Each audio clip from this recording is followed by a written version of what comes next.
She dropped it on me over dinner, not at some fancy restaurant where the setting might have softened the blow. No, we were at the kitchen table on a Wednesday night, halfway through takeout Chinese food.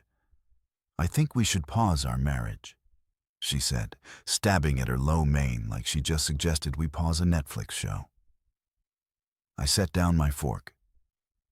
"Pause our marriage just for 3 weeks, while I'm in Tokyo for this business trip." She didn't even look up from her plate. "I think we both need some space to figure things out." Space. That word people use when they want freedom without consequences, when they want to keep one foot in the door while testing waters elsewhere. Figure what things out exactly. I kept my tone level. She finally looked at me, and I saw it. That flash of irritation that I'd asked a follow-up question instead of just accepting her terms. "Us, this marriage, whether we're still happy?" "Are you happy?" I asked. "I don't know. That's the point." She pushed her food around. 3 weeks apart will give us clarity." Clarity? Another word that sounds profound, but means absolutely nothing. I leaned back in my chair and studied her. This woman I'd been married to for 6 years. When did she become a stranger? "So, you want to pause our marriage?" I said slowly, "while you're on the other side of the world for 3 weeks?" "Exactly." She looked relieved that I seemed to be understanding. No pressure, no expectations, just time to breathe and think. What she didn't say, but what hung in the air between us. No accountability either. No rules, no commitment. A free pass with a return ticket. The smart play would have been to argue, to demand answers, to ask the 1,000 questions burning through my head. But I learned something about manipulation over the years. The person doing it always expects resistance. They've prepared for your anger, your hurt, your desperation. So I did something she wasn't prepared for. "Okay," I said. She blinked. "Okay, sure. If that's what you need, then okay." I picked up my fork and went back to my food like we just agreed on which movie to watch. The confusion on her face was almost worth the gut punch I was feeling. She'd expected tears, arguments, maybe even begging. Instead, I was eating fried rice with the emotional investment of someone discussing the weather. "You're okay with this?" Her voice had an edge now. "You're an adult. You know what you want." I met her eyes. 3 weeks, right? Your flight leaves Saturday." "Saturday morning." "Yes." She was studying me now, trying to figure out what game I was playing. "You're being weird about this." "How should I be?" I asked. "You want space?" "I'm giving you space." Seems straightforward. The next 3 days were fascinating in the worst way. She kept circling back to it like my acceptance bothered her more than resistance would have. She'd make comments about the trip, watch for my reaction, mention how long 3 weeks was, wait for me to crack. I didn't. Friday night, she packed her suitcase in our bedroom while I watched TV in the living room. She came out twice, lingering in the doorway, like she wanted to say something. Both times, I just nodded and went back to the screen. Saturday morning arrived. Her Uber to the airport was scheduled for 6 Gao. I got up at 5:30, made coffee, acted like any other morning. She stood by the door with her luggage, and for the first time since Wednesday, she looked genuinely uncertain. "So I guess this is it," she said. "Safe flight." I handed her the travel mug of coffee I'd made. "Text when you land." She took the mug, her hand shaking slightly. "Are you sure you're okay with this?" I smiled. Not a warm smile, not a cold smile, just a smile that said absolutely nothing. "You wanted a pause," I said. "Have a great trip." She hesitated, then walked out. I watched through the window as she loaded her bags, got in the car, drove away. The moment her Uber turned the corner, I closed the door, leaned against it, and let out a breath I didn't know I'd been holding 3 weeks. She thought I'd spend them waiting by the phone, pining for her return, proving how much I needed her. She had no idea what 3 weeks of freedom could do to a man who'd finally stopped lying to himself. I pulled out my phone and opened my notes app. Started a new list, things to do while marriage is on pause. First item, figure out if I want to press play again when she gets back. Spoiler alert, I already knew the answer. The house felt different with her gone. Not empty, just honest. I spent Saturday doing what I hadn't done in years. Whatever I wanted. Ordered pizza at 10 in the morning, because why not? Put on music she hated. Left dishes in the sink without hearing a lecture about responsibility. By Sunday, the clarity she'd promised started hitting. Just not the way she'd intended. I called my buddy Trevor. We'd been close before the marriage, then drifted when she made it clear she didn't like my friends. They're immature, she'd said. Translation, they saw through her act. No way, Trevor said when I told him about the pause. She actually said that word for word, and you said yes just like that. Seemed easier than the alternative. I was sitting on the back porch, beer in hand. First one I'd had in the house in months. She declared the house a health zone last year. Brother, you know what this is, right? Trevor's voice got serious. This is her testing the waters while keeping you as backup. I thought the same thing. Hearing it out loud made it concrete. Probably, I admitted. So, what are you going to do? Good question. What was I going to do? Monday morning, I took a personal day from work. Made an appointment with Richard Caldwell, a divorce attorney Trevor recommended. Not because I decided anything definite, just to understand my options. Caldwell's office was downtown, one of those places with leather chairs and law books lining every wall.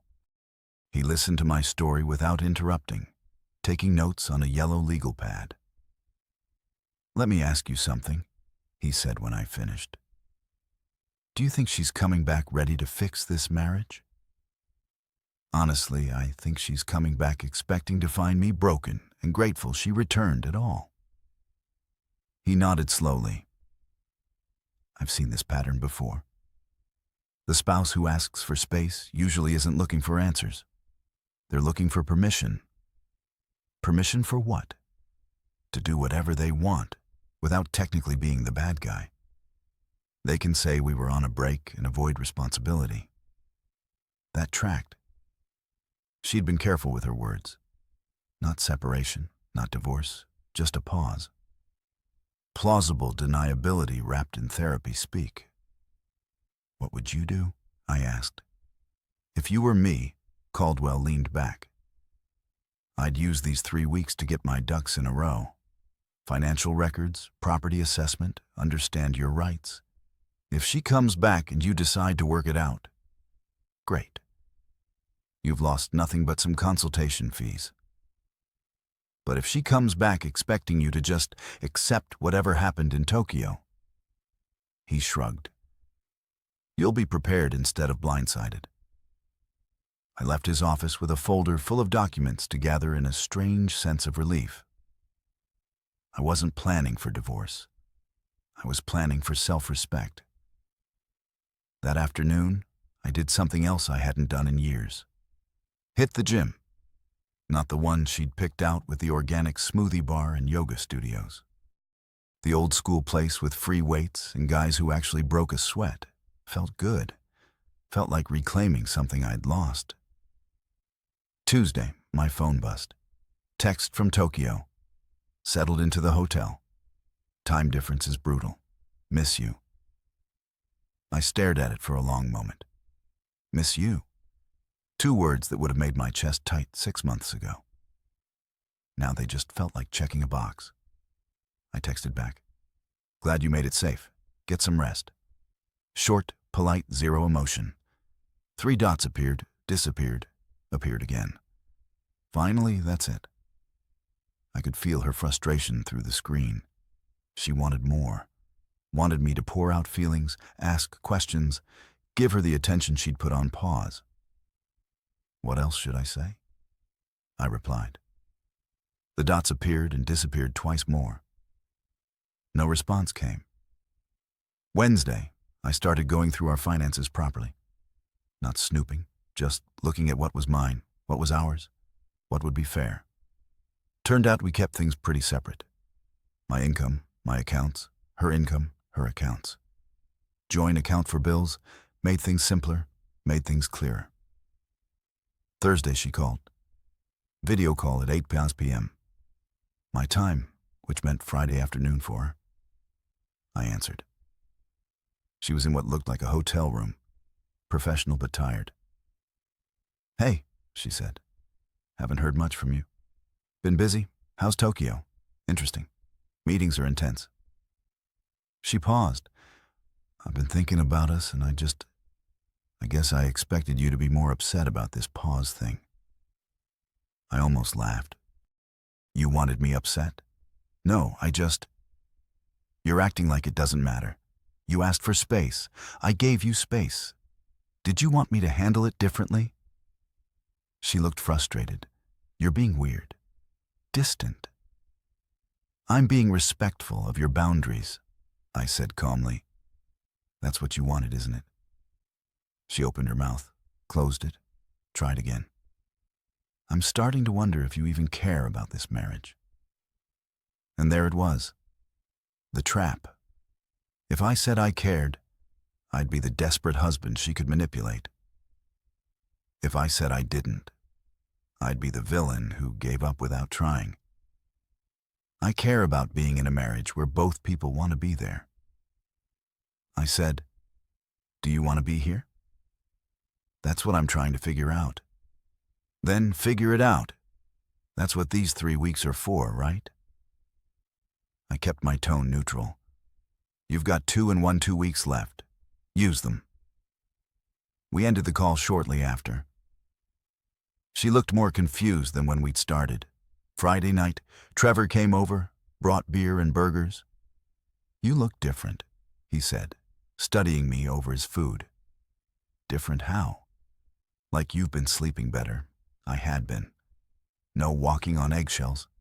No wondering what mood she'd be in. No analyzing every word for hidden meanings. This pause thing, Trevor said. You think it's going to become permanent? I took a long pull from my beer. I think she wanted permission to do whatever she wanted while keeping me as an option. But here's what she didn't count on. What's that? That I'd realize I'm an option too. And I might decide to exercise my options. Trevor raised his beer. About damn time, brother. We clinked bottles.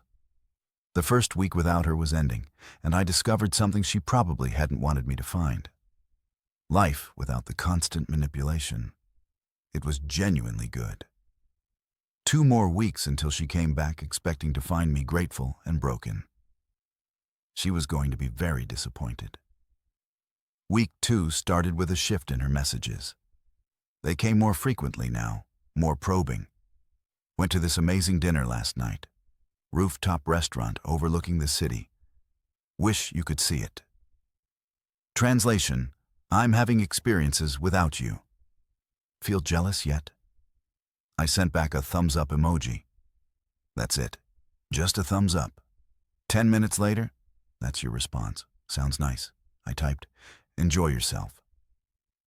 Radio silenced for 6 hours then. What have you been up to? I could have lied. Could have made her think I was miserable. Instead, I told the truth. Hit the gym this morning. Grab lunch with Trevor. Pretty standard week. The response came fast. Trevor, since when are you hanging out with Trevor again? Since you're not here to tell me he's a bad influence, I thought. We grabbed burgers, caught up on stuff. What stuff? I stared at my phone. This was the woman who wanted space to figure things out, now interrogating me about having lunch with a friend. just life stuff. How are your meetings going? Subject change. She didn't like that. Fine. But seriously, you and Trevor haven't talked in like 2 years. 3 years, I corrected. And whose fault was that? I regretted sending at the moment I hit enter. Not because it wasn't true, because it gave away that I was thinking clearly about the past. She didn't respond for the rest of the day. Tuesday, I signed up for a woodworking class at the community center. Something I'd mentioned wanting to do years ago, back when we first got married. She'd shot it down. We can't afford hobbies right now, she'd said while booking her 3rd spa day that month. Turned out we could afford hobbies just fine. I could afford hobbies just fine. The class was Tuesday and Thursday evenings. Basic stuff, but I liked it. Liked working with my hands, liked being around people who didn't care about my marriage status or whether I was meeting someone's expectations. Wednesday, she tried calling. I was in the middle of the woodworking class. Phone on silent. Didn't see it until I got home at 9:30. 3 missed calls, 2 voicemails. The first voicemail. Hey, just calling to check in. Call me back when you get this. The second voicemail, it's been 3 hours. Where are you? Call me. The entitlement in her tone was fascinating. She'd asked for a pause on our marriage, but expected me to be available on demand. I texted instead of calling. Sorry, was at a class. Everything okay? What class? Woodworking. Started this week. Woodworking. Since when? Since I had free time. 3 dots appeared and disappeared about 5 times. Finally, we need to talk tomorrow. Actual talk, not texting. Sure, I sent back. What time works for you? But I didn't feel that knot in my stomach anymore. Didn't feel that automatic anxiety about what she wanted to discuss. If anything, I was curious about what excuse she'd come up with. Thursday, she called right at 6 p.m. my time. I was grabbing dinner before my woodworking class. You sound busy, she said after I answered. Eating dinner. What's up? I've been thinking about us a lot. Her voice had that careful tone, the one she used when she was trying to seem vulnerable. This time apart has been hard. Has it? I took a bite of my sandwich. Let the question hang. Of course it has. Haven't you been struggling? Struggling. Interesting word choice. I've been managing. I said managing. She repeated it like it was a foreign concept. That's it. You're just managing.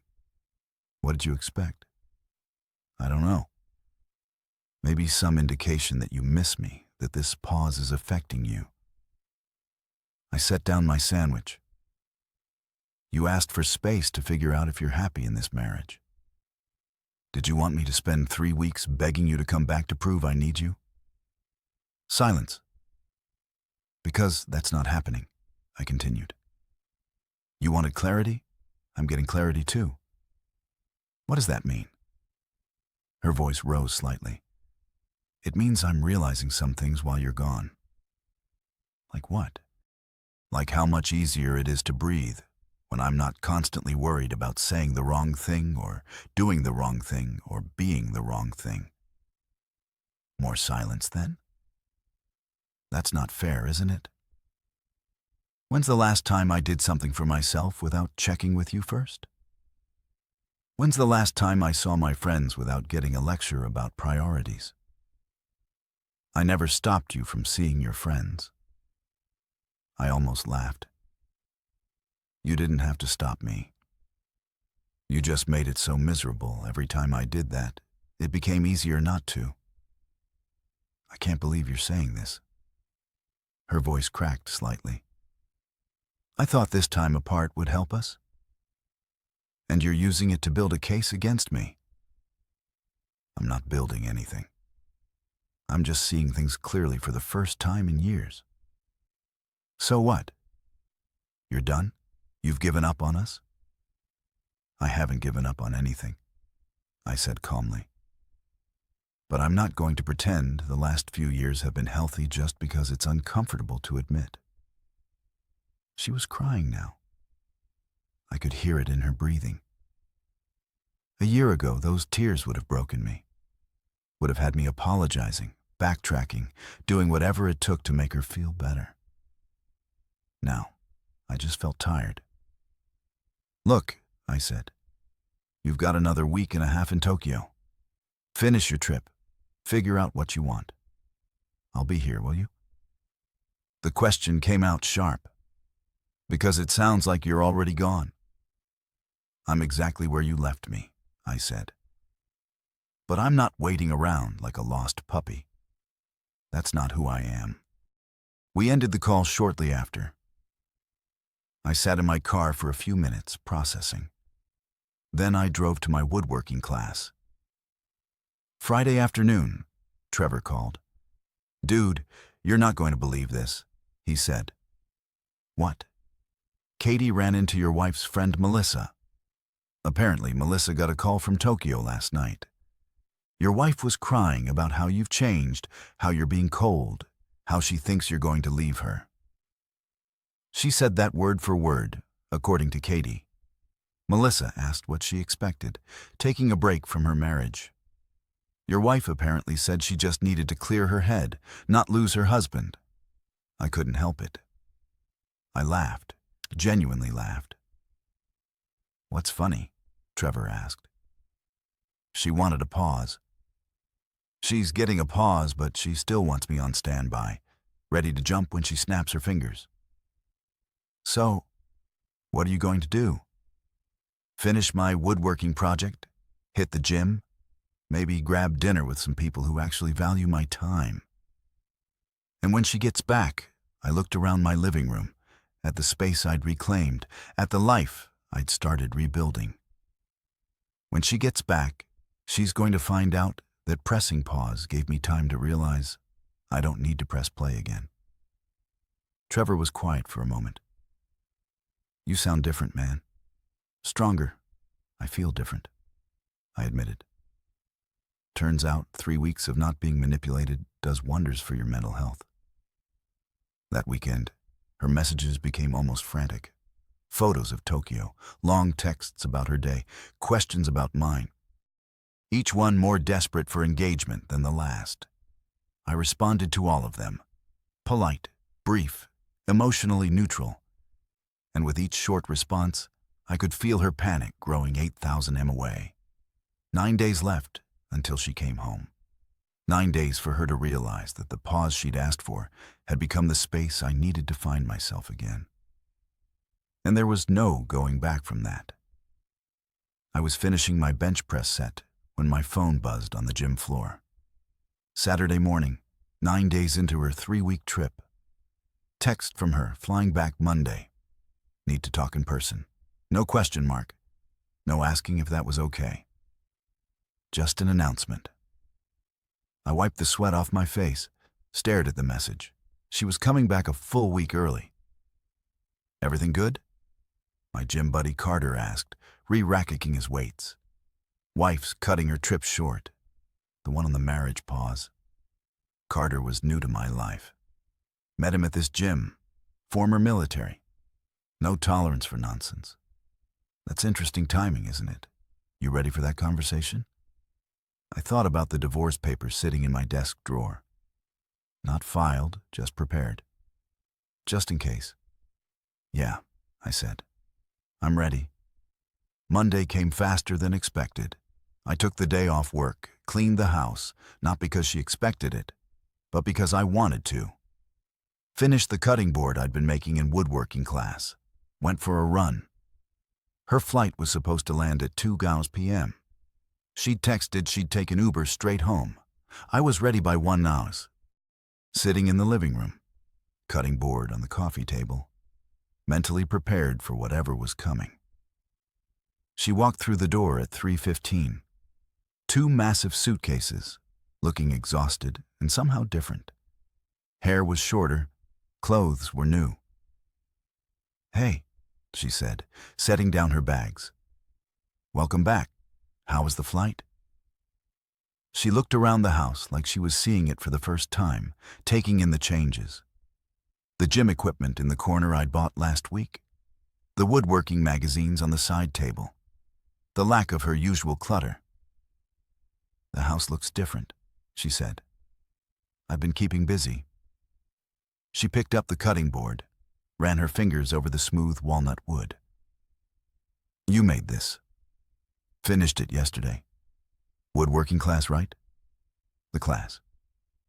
She set it down carefully. We need to talk, okay? Want something to drink first? Water, coffee? No, She sat on the couch, and I could see it now. The exhaustion wasn't from travel.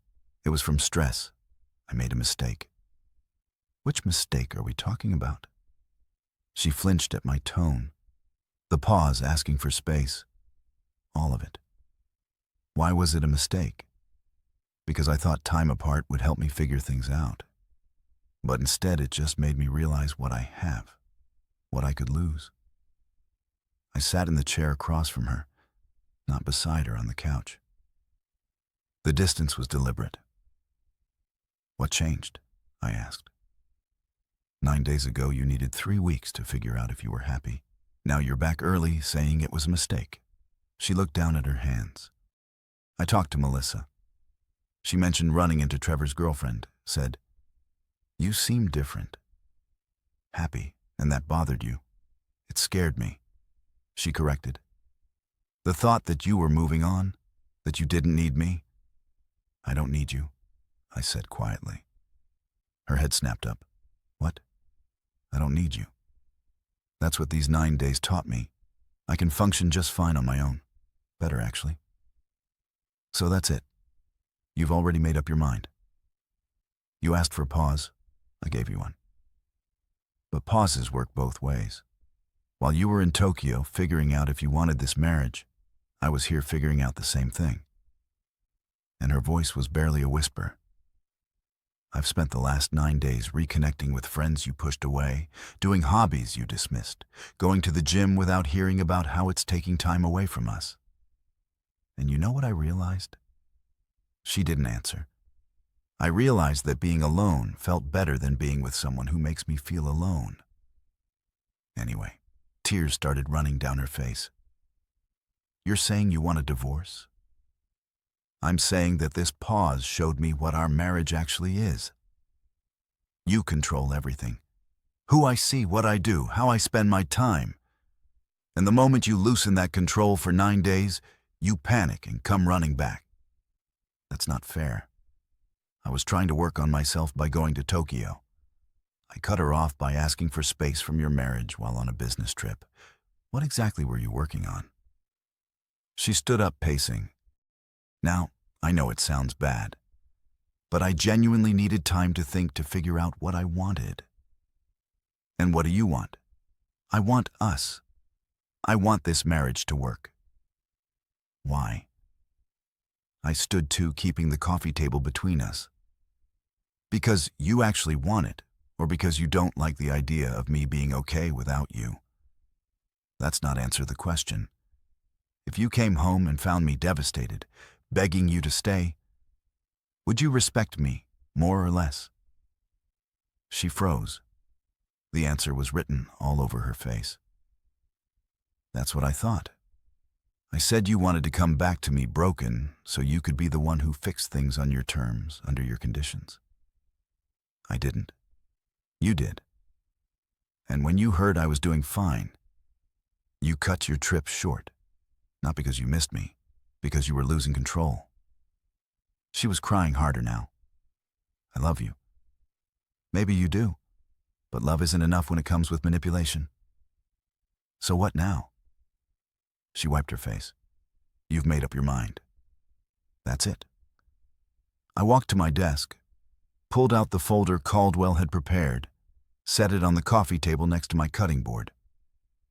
I had a lot of time to think these last 9 days, I said. Met with a lawyer, got our finances sorted, figured out what fair looks like. She stared at the folder like it was a bomb. You filed for divorce. Not yet, but I'm prepared to. I can't believe this. Her voice rose. I asked for 3 weeks to work on myself, and you used it to plan our divorce. You asked for 3 weeks to decide if you wanted this marriage. I used 9 days to realize I don't want a marriage that requires pauses. I want a partner, not someone who keeps me around as an option. She grabbed the folder, flipped it open, started reading. I watched her face go from anger to shock to something closer to acceptance. This is really happening, she said quietly. It doesn't have to, I said. We could try counseling, could try to rebuild, but it has to be genuine. No more manipulation, no more control, no more testing me to see if I'll break. I wasn't testing you. You absolutely were. And I failed your test by passing it. She looked up at me, confusion clear on her face. You wanted me to fall apart without you. I explained to prove you were essential. When I didn't, when I actually thrived, it terrified you because it meant you couldn't control the narrative anymore. She closed the folder, set it down, sat back on the couch, looking smaller somehow. What if I promised to change? She asked. What if we start over? Start over from what? From manipulation. From years of you making me feel guilty for having friends, for having hobbies, for having a life outside of your approval. I didn't realize I was doing that. Maybe you didn't. Or maybe you did, and convinced yourself it was justified. I sat back down, suddenly exhausted. Either way, these 9 days showed me something important. Showed me who I am when I'm not constantly trying to be who you want me to be. And who are you? Someone who deserves better than a marriage that needs to be paused. We sat in silence for a long moment.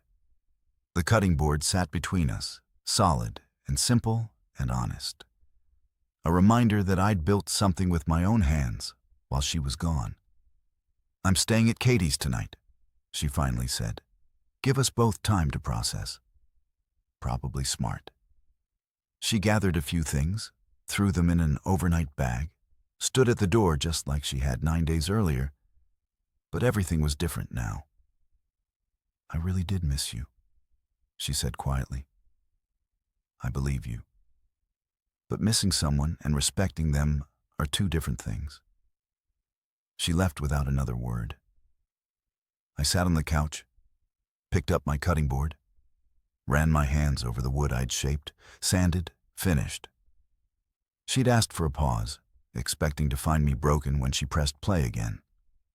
Instead, she'd found someone who'd learned to stand on his own, and that changed everything. I poured myself coffee, didn't offer her any. How so? You're making me out to be this controlling monster when all I did was ask for some space to think. Is that all you did? I leaned against the counter. Because from where I'm standing, you spent years making me feel guilty for having a life outside of you. Then asked for a pause when it suited you and came running back the moment you realized I was okay without you.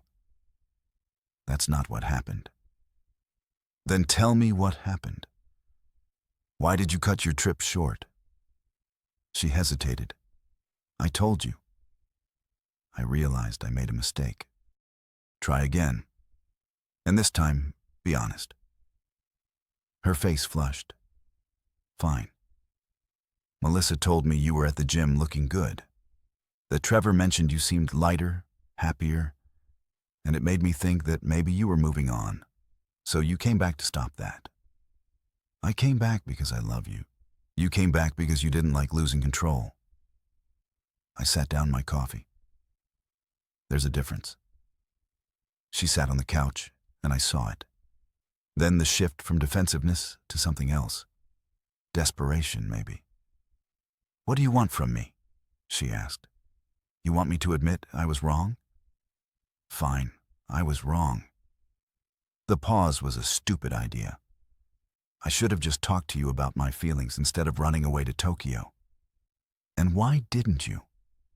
Because talking to you has become impossible. You shut down every time I try to have a serious conversation. I almost laughed. I shut down. You realize that's exactly what you do, right?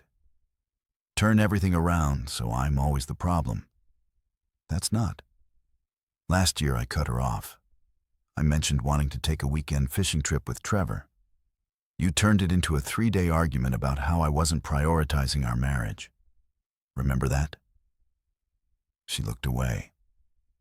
2 years ago, I continued, I signed up for a photography class.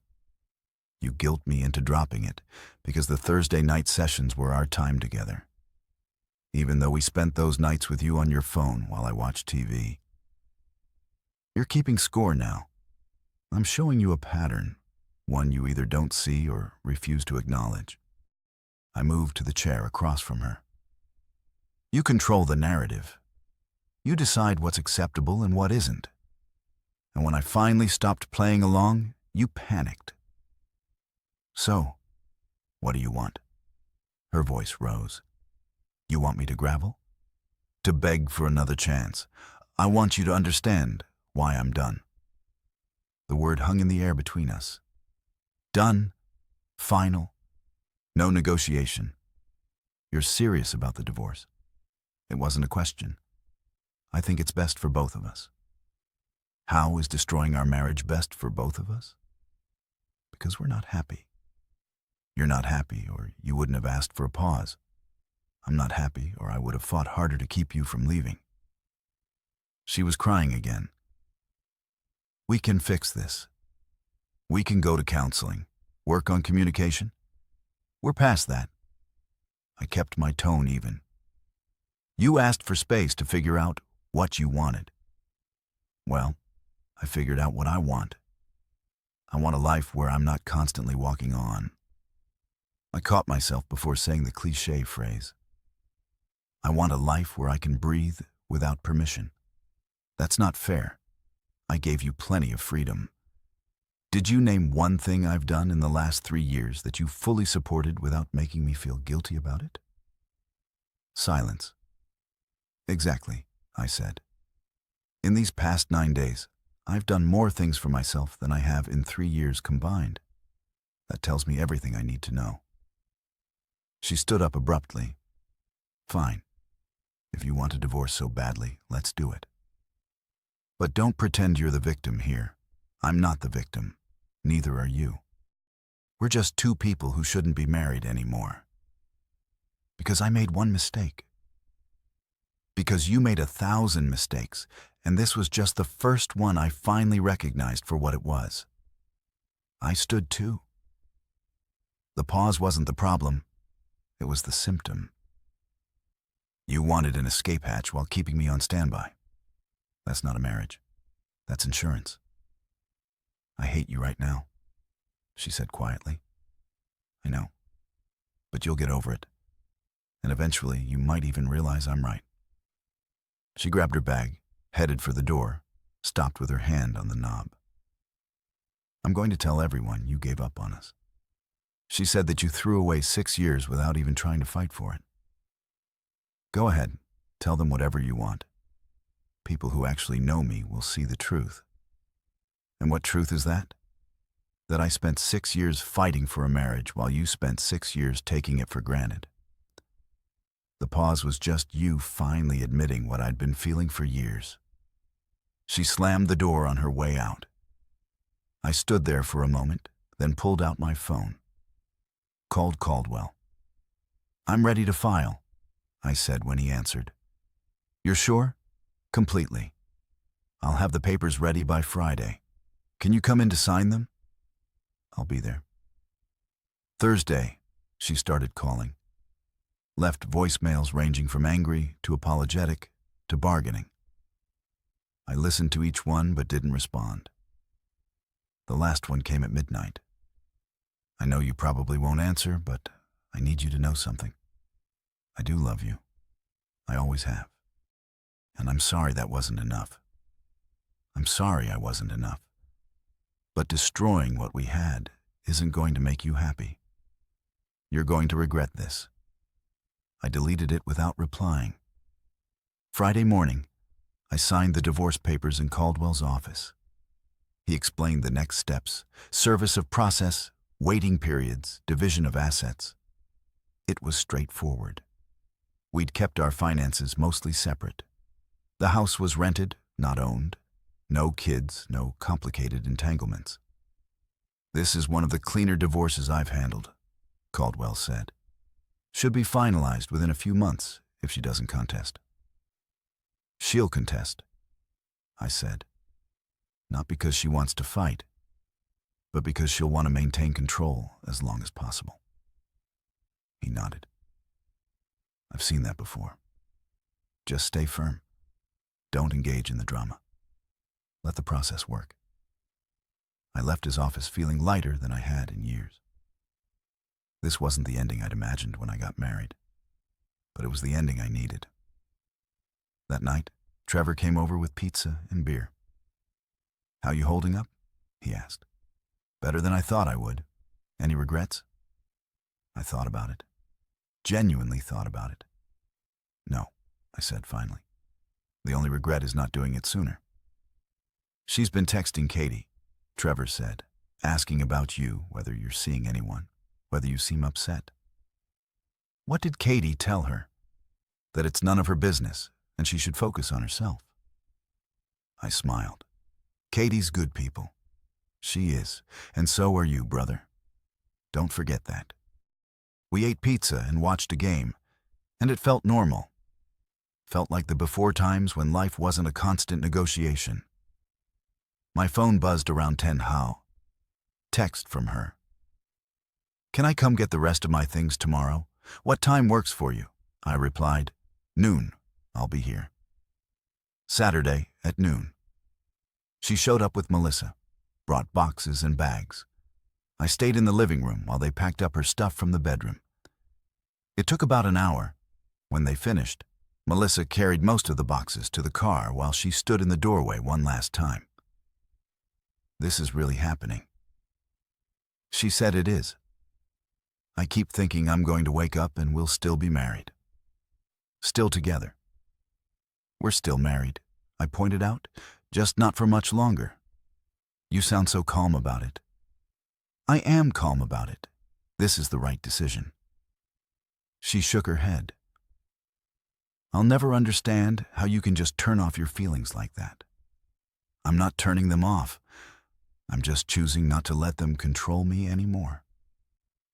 She left without saying goodbye. Melissa gave me a sympathetic look on her way out. I closed the door, looked around the house. It felt emptier now, but not in a bad way. More like space had opened up. Room to breathe, room to become whoever I was supposed to be before I spent 6 years shrinking myself to fit someone else's vision. My phone buzzed. Text from Carter at the gym. "Bench press session tomorrow morning. I'll be there." I typed back. Another text, this time from the woodworking instructor. "Starting advanced class next month. You interested?" "Definitely." I sat on the couch with my coffee, looked at my cutting board on the table. Thought about the man who'd agreed to a marriage pause 9 days ago, expecting to spend 3 weeks miserable and lost. That man was gone. In his place was someone who'd learned that sometimes the best thing you can do for yourself is let go of what's holding you back. Even if that thing is a marriage you thought you wanted, especially if it's a marriage that stopped serving you years ago. The divorce would be final in a few months. But I was already free. For months later, the divorce was final. She'd contested initially, dragged it out for 6 weeks with lawyers and negotiations. Wanted spousal support despite making more money than me. Wanted half of everything despite our prenup. Eventually, her lawyer probably told her what mine already knew. She had no case. The final hearing took 20 minutes. Judge signed the papers. We walked out of the courthouse from different exits. I never saw her again after that day. Life moved forward in ways I hadn't expected. The woodworking hobby turned into a side business. Started selling cutting boards and small furniture pieces online. Nothing huge, but enough to fund more tools and classes. Carter and I became actual friends. Hit the gym 4 times a week. He introduced me to rock climbing. Turned out I was decent at it. Trevor and Katie set me up on a few dates. Some went well, some didn't. I wasn't in a rush. For the first time in years, I was comfortable being alone. 6 months after the divorce, I ran into her at a coffee shop downtown. Pure coincidence. She was with someone, some guy in a suit. Looked polished. Corporate.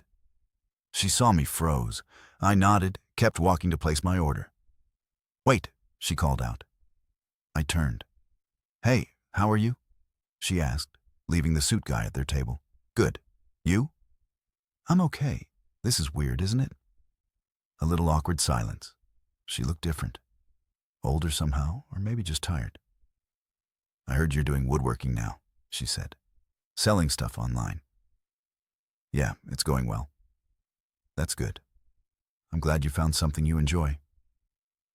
Another pause. The guy at her table was watching us. "I should get back," she said. "But I'm glad you're doing well. Genuinely, you too." She walked away, and I ordered my coffee. Sat by the window watching people pass by. My phone buzzed. Text from Carter. "Climbing gym tonight." "Absolutely," I typed back. I thought about what she'd said. That pressing pause on the marriage was supposed to give us clarity. She'd been right about that part. It just hadn't given us the clarity she'd expected. She thought she'd come back to find me waiting, grateful, ready to accept whatever terms she set, ready to go back to being the person she'd molded me into. Instead, she'd come back to find someone who'd pressed play on a different life entirely. A life without manipulation, without guilt, without constantly seeking approval. A life that was genuinely, honestly mine. I finished my coffee, headed to the climbing gym. Carter was already there, geared up and ready. "Good day?" he asked. "Yeah," I said, meaning it. "Actually, it is."